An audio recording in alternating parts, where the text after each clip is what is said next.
তুমি অন্য কারো জানার আগেই তোমায় ভালোবেসে ফেলেছি। যখন জানতে পারলাম তুমি অন্য কারো ভালোবাসার মানুষ, 7 পাকের বাঁধনে জন্ম জন্মান্তরের প্রতিশ্রুতিবদ্ধ, তখন ভালোবাসাকে গলা টিপে হত্যা করি কিভাবে? আর ভালোবাসার আত্মহত্যা, সেটা কি সম্ভব? না, সম্ভব নয়। ভালোবাসা যে আইন কানুন ব্যারিকেড কিছুই মানে না। আমিও যে সামাজিক দায়বদ্ধতার ঘেরাটোপে এক দক্ষ অভিনেতা, সুসম্পর্কের অভিনেত্রী। চলুক অভিনয় আপন ছন্দে, আমি না হয় কল্পনাতেই তোমায় ভালোবেসে সুখী হই।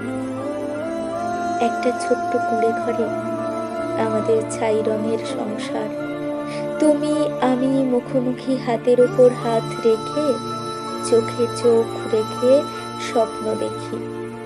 তোমাকে কোনোদিন পাবো না জেনেও সহস্রবার আমি মনে মনে বলে উঠি ভালোবাসি।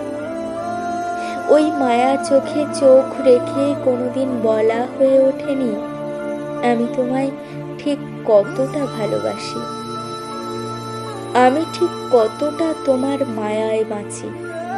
বলা হয়নি, হয়তো হবেও না। তবে আমার মনের ভেতর তৈরি হওয়া উষ্ণ প্রস্রবণে যেদিন অবগাহন করবে অনুভূতিতে নিমজ্জিত হয়ে, তুমি উতলা হয়ে হন্যে হয়ে খুঁজবে, আমার বিশ্বাস আমি যে নিখাদ ভালোবাসা স্তরে স্তরে তোমার জন্য রচনা করেছি, তা একদিন তোমায় স্পর্শ করবে। ক্লান্ত পথিক যেমন একটু শীতল জলে তপ্ত গলা ভিজিয়ে শান্তি পায়, তেমনি তুমিও শান্তি খুঁজবে আমার মধ্যে। একবার কথা বলার জন্য, একটি বার দেখার জন্য ছটফট করবে, কিন্তু সময় যে ধরে রাখা যায় না। চাইলেও হারিয়ে যাওয়া মানুষকে ফিরিয়ে আনা যায় না। তোমার সাথে কথা বলার জন্য আমি যেমন ব্যাকুল হই, তেমনি তুমিও হবে। আমার যোগ্যতা বলতে আমি শুধু উজাড় করে ভালোবাসতে পারি, আর যে কিছুই পারি না। শিউলির মতো ফুরিয়ে যাওয়ার আগে আমায় তুমি করিয়ে নিও প্রিয়।